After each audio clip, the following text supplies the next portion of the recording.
Let's talk money. Hello and welcome to another edition of Let's Talk Money, your weekly stop for all of your personal finance queries. I'm your host, Surabhi Upadhyay. Now, the focus on the show today is the basics of money management. Money management and financial housekeeping rules that we often don't think about or tend to ignore. But these are rules that are extremely critical in ensuring that you remain on the road to wealth creation and don't skid off it. Well, on the show, we'll also give you some tips on how you can get your finances in order if they are not in that shape. Joining me on the show today is Nasser Salim, Managing Partner at FlexiCapital. Nasser, great to have you with us in the studios. Nasser's come all the way from New Delhi. So welcome to the show. Thank you, Surabhi. Wonderful to be here in Mumbai, the studio. You know, we spend so much time talking about returns and the right fund and whether this is 20 basis points up or, 50 basis points down. But I thought it's also important to take a step back and just do your overall planning and get your, your house in order, so to speak. So I know that you've drawn up a checklist. You've drawn up a 5-point action plan for us. Yes. So let's start by doing this. I mean, you do this for clients all the time. What are your thoughts? Are people well sorted when it comes to these things? You know, Surabhi, basics is something which needs to be set at the go, right? As you said, investment management, styles, fund managers, all of those are, you have enough people helping you, giving you enough guidance. But I think some of the basic things needs to start right from the beginning. And that's where, we've kind of prepared these 5 pointers. I think one of the most important things, Surabhi, is importance of cash flows, right? Okay. We all have cash access, whether it's in the account, it's in the bank balances, it's in hard currency. But do you have a plan on that cash flow? Yeah. I think that is something which is very, very important. Of course, the other 4 we will discuss. We'll go over it as we go forward.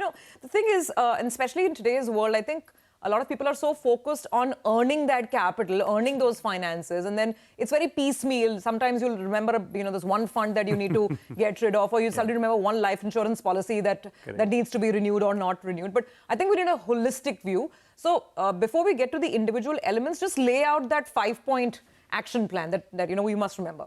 So, clearly, it starts with obviously the importance of cash flows. Cash flows.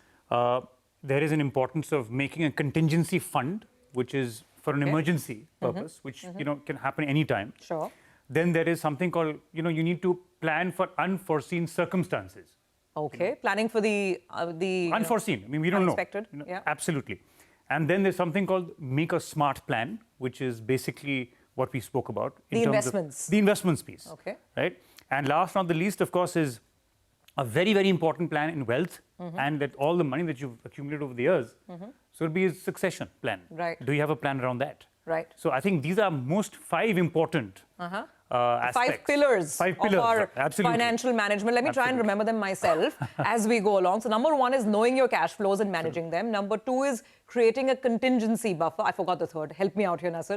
The third one is cover unforeseen liabilities. Covering your unforeseen liabilities. Then, of course, smart investing. We all want to make sure our investments are smart. And last but not the least, making sure that we have a succession plan in place. These are the 5 pillars we need to understand. We have about 20 minutes. You start with the first one. Absolutely. Thank you. Thank you again. So importance of cash flow, Surabhi, is, it begins first is what is the currency that you have in hand, which is hard cash, right? And, people say, we should always have hard currency lying in your accounts, at your home or in your lockers. But look, the basic concept of keeping cash in your house, it lacks 2 very important things. One, it's not inflation adjusted. You have 100,000 rupees today, 1 lakh. Next year, that same 1 lakh actually depreciates to 94,000. Correct. Because there's something called inflation, which is eating into it. Absolutely. So one is it's not inflation adjusted. Number 2, peer pressure, Surabhi. FOMO or YOLO. Today's, we have these new terms which have come up. And, you have impulsive purchases happening on account of cash which is lying available to you. Yeah. I think, so our point is, please keep cash, but restrict it to not more than 25% of your monthly expenses, if at all. If at all. Sure. Right? And that can again be kept as a buffer only. Sure. Right? Sure. The other 2 quick points in terms of management of cash flow, Surabhi, is It's very, very simple. Please maintain 2 separate bank accounts. Okay. One, which is investment and your income. So it's actually income and investment is one pool. Okay. The second pool is obviously your expenditure account. Okay. Now, why we've set out these 2 differences? When you say to maintain 2 separate accounts, do you mean to say as in terms of accounting, or are you saying that have 2 different bank accounts? In 2 separate bank accounts. Okay, and explain to us why that's Yes, important. I'll tell you why. Okay. So one is when you get a separate bank account in terms of your receipts or your Which income. is where your income is coming in, your salary is coming in. Salary is coming in, your rental income is coming in, Right. consultancy fees is coming in, whatever, in whichever nature. Yeah. That gives you a very close view of your income which is coming in. And then with that, you can actually start to see how much is available for investing. So what I'm saying is move both those heads in one bank account. So all the investments will go from that particular account, Absolutely. whatever your SIPs are doing, or whatever your your investments are. Absolutely. Okay, and your expenses from a different account. Different bank account altogether. Why so? So 2 fundamental reasons. Number 1, you need to keep a tab of how much money is going month on month. So you'll know how much you're moving from that Exactly. income account, that big number that you'll move once every Absolutely. month. Absolutely. And you'll know, oh God, I've actually moved more money this time. So Absolutely, it's an Surabhi. at a glance sort of. At a glance, I got my answer. Yeah. So one is that it just gives you more discipline, frankly. Okay. Right? Number 1. Number 2, I think in terms of consistency, also after 6 months or 3 months, when you look back at your expenditure statement, it also can give you an average number that you're spending every month. Yeah. So you can plan better.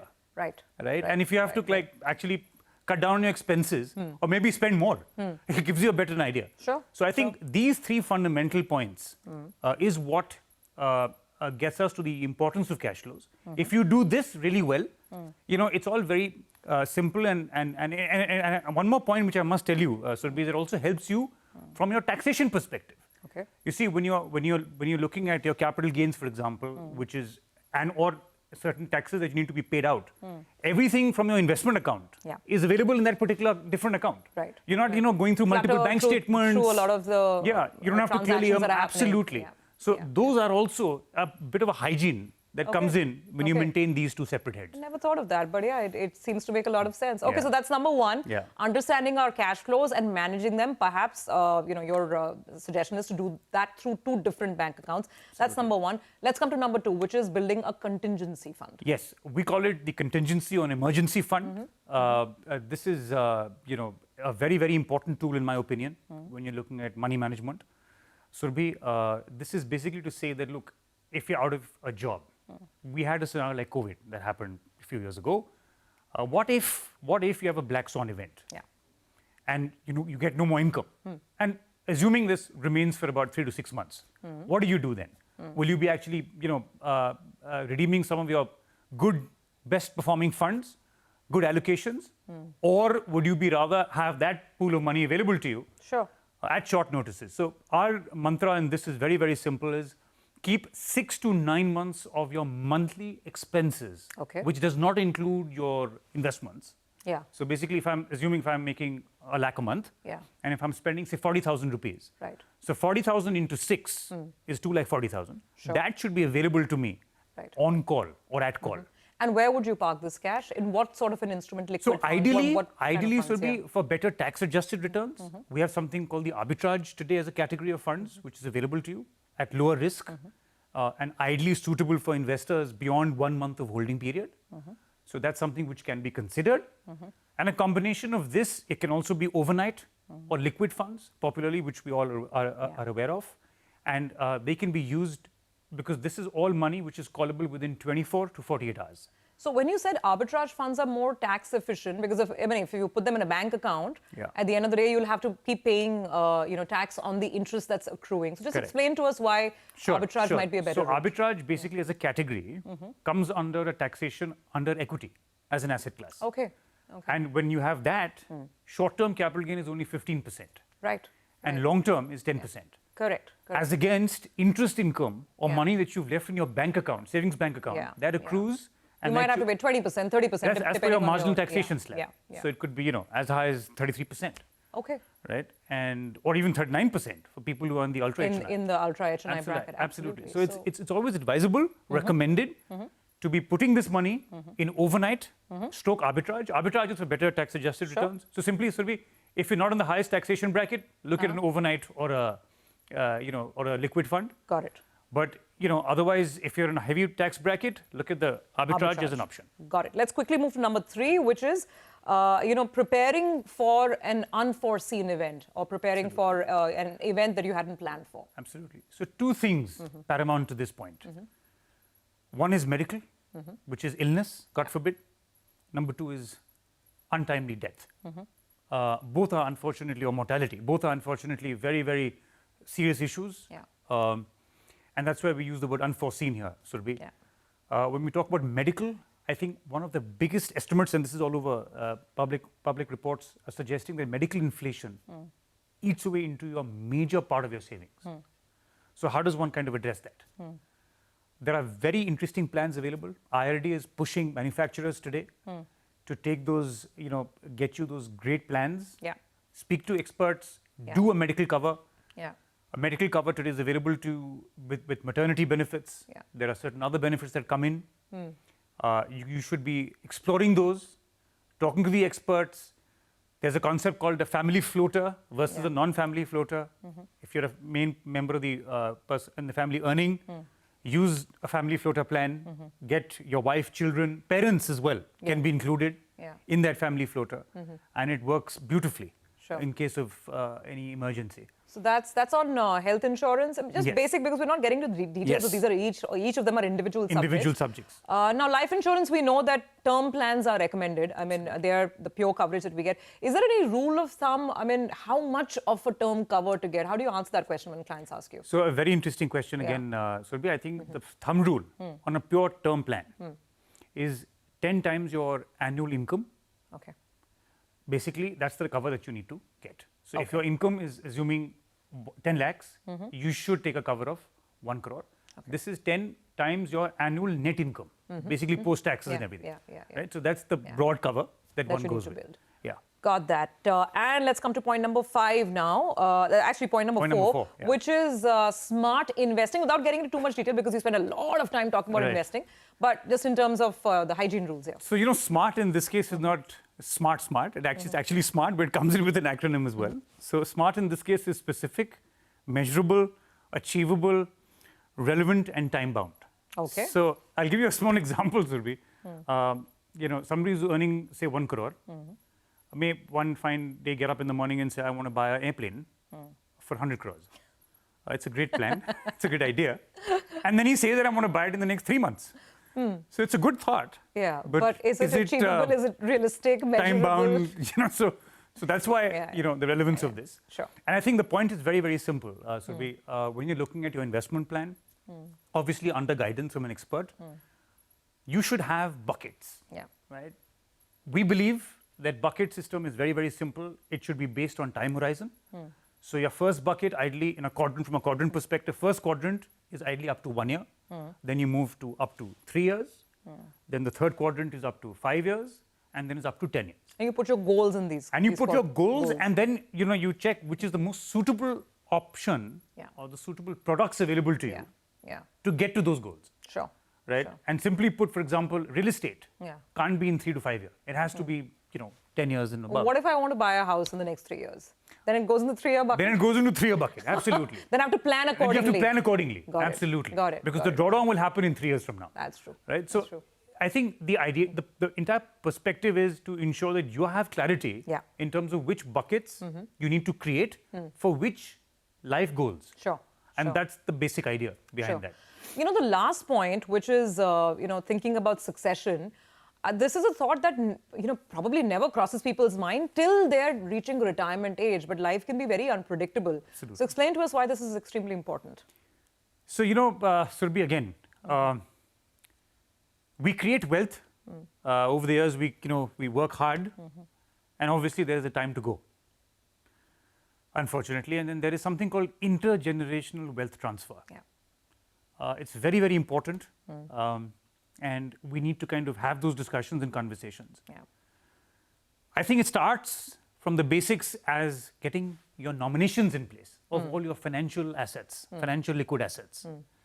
Nominations have to be done. That's the first and foremost. Yeah. Because what if you go one day? Yeah. I mean, the money needs to ensure that it reaches your class 1 heirs or the people that you wish to, give to. Nomination, wills is something which follows that. It's very, very important. And a will should be registered in our opinion.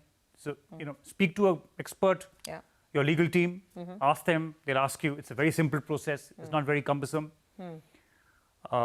And then there's another very interesting concept, Surabhi, which I'd like to talk about, is something called a living will.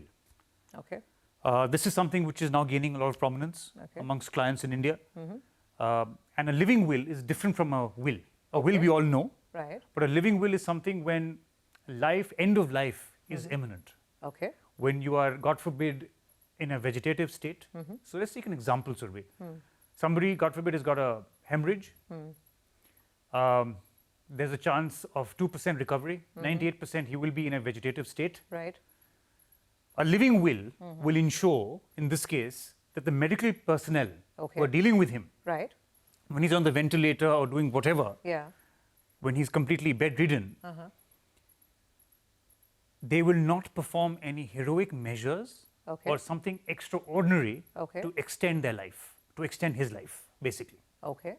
And this is when it's an advanced directive, to say the least, to tell the medical team that, look, if, God forbid, if I'm in a vegetative state, remove me off all support. But this has nothing to do with financial sort of assets being transferred then? No, it's got nothing to do with financial assets. Okay. This is just, it's something which is gaining prominence. But the only aspect here is that, look, if you continue to be like that, God forbid, it'll eat up into a lot of your savings. So somewhere it is connected, right? It is. I mean, it is part of the financial plan. True. That's why it's gaining a lot of prominence today. So that's another thing I thought that we should kind of bring that on the table. Important to sort of know these things and keep them at the back of our minds. We do have to take a very quick break. We've gone on for a good bit. We have some questions coming up, especially on succession planning from our viewers. So we'll take that break and come right back with it.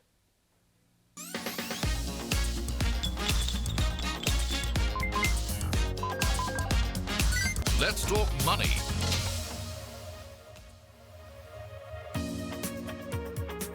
Welcome back. Here with us on Let's Talk Money, and today we have Nasser Salim, managing partner of FlexiCapital, with us on the show to take your questions. We've been discussing all the hygiene elements that we must keep in mind when it comes to managing our money, and some of you have sent in questions, so let's straight away get to them. Ankita is with us on the phone line. Ankita, hi, welcome to the show. How can we help you? Hi, I'm Ankita. So my question was, I wanted to know if there is a need to create a will, even if all my investments and assets have a nominee. Okay, all right, great question, Ankita. This is something that, we come across fairly frequently, Nasser, that nominations are already there. So do I still need a will? Absolutely, Ankita and Surabhi. Nomination and wills are two separate things. Nomination basically gives you access, but not ownership rights. Wills gives you clear ownership rights of title. Of that particular asset. Absolutely. So it is absolutely a differentiation between the two. And nominations and wills should not be confused. Nomination is clearly, it gives you access to those funds for a particular period of time. Until the will gets acted upon. Okay. As simple as that. All right. So you still need to have a will in place, even if you have nominations. Let's just see if there's one more query actually on a related subject. So I want to take this up. Ramesh is on the phone line. I believe his question is also relating to succession planning. Hi, Ramesh. Great to have you on the show. Tell us your question. Hey, my name is Ramesh. I want to know how suitable is it to create a trust instead of a will, as our family assets are jointly owned by 3 brothers, including me. Okay, Ramesh, thank you for that question. I've heard this as well, that maybe a trust is a more efficient way of managing your money or family assets. Do you agree? What would you say? So Surabhi, clearly a trust ensures the distribution of wealth is done in a more efficient and in a more simplified manner. Okay. Number 2, it also reduces the chances of a will getting into a process of probation. Okay. Because you don't need to get ideally in a will, you need to get it probated. Right. But if you have a trust in place, the distribution of wealth is absolutely crystal clear. Okay. Right. The person who's creating a trust ensures that the beneficiaries are clearly mentioned there, and it's more smoother and it's more efficient. As simple as that. So it's a better way of managing distribution of your assets, to the people that you wish to. So is distribution the primary benefit of having a trust, or is there any other benefit of creating a It trust? also helps you to eliminate certain taxes on estate. Right. Right? That's also something which is very important. But in a nutshell, these three things, it helps you to avoid the process of probation. It helps you, reduces or eliminates certain taxation on estate. And number three, for a smoother transfer of assets between all the beneficiaries. This is interesting. I mean, I already see another show coming up, I'm sure. And viewers, we will do this. We'll do a full show on trusts and succession planning. But just to kind of close the loop over here, typically you think of trusts and you think of ultra HNIs. I mean, is there a threshold? Who should opt for a trust? Great point, Surabhi. I think trust ideally should be done for people who have wealth with certain amount of a minimum realistic number to keep in mind, ideally, because there's a certain costs attached to a trust, a formation of a trust, and maintaining of a trust. Sure. Because you have to apply for PAN cards, you have to ensure that it's audited. Yeah. So a minimum threshold of assets under management or wealth needs to be there. You can't idly create a trust, for example, idly for say, where if you have 50 odd lakhs, because the cost will not justify that amount. That amount, So got it. it has to be substantial. Got it. We have one last quick question that we're trying to squeeze in. Meera Nair is on the phone line with us. Meena, hi. What's your question? Hi, my name is Meena. How frequently should I review my investment portfolio? And when does one know it's time to change out of an underperforming fund? I think these are questions that resonate across the universe, Absolutely. right? When do I know when to change? How often should I review? So thumb rule, once in a quarter as a bare minimum, Okay. directionally to tell you where the funds are performing vis-a-vis the benchmark and its peer group. Okay. Broadly. I mean, of course, this is a separate subject altogether, Yeah, Surabhi, yeah. but clearly here, once in a quarter, and bare minimum, once in a quarter, with at least 6 months review on the performance of the underlying funds. Okay. With a direction to say if the fund has been underperforming for over 6 months to a 9 months period, you need to start raising questions. Okay. Because a 1 year of underperformance will start hurting your investment portfolio returns. So give it a year. If it is still underperforming, then you need to perhaps take Absolutely. action. Okay, so we've done the 5 pillars. I'm recapping them for the benefit of our viewers. Create a clear cash flow statement, maintain an emergency fund, cover your unforeseen liabilities, unforeseen circumstances or events, create a smart investment plan, and ensure that you have a succession plan in place as well. These are great 5 points to keep in mind. Final advice, final words, Nasser, something that perhaps we should keep in mind. Surabhi, clearly, I think there's something called a one-glance central repository, which should be done. You should speak to your financial planners and experts, or just do it yourself. What is this central repository? It's very, very simple. Okay. It lists down all your bank accounts,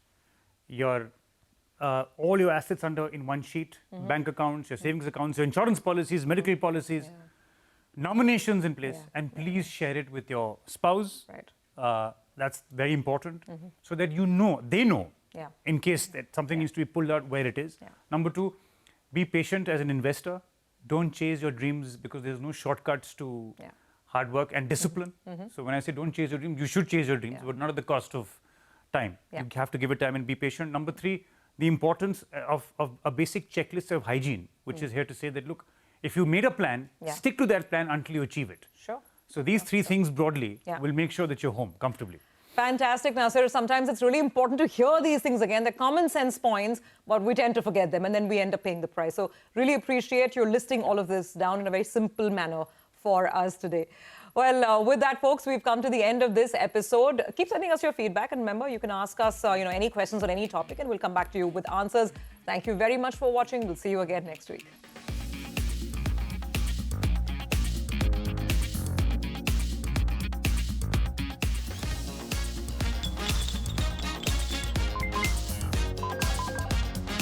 Let's talk money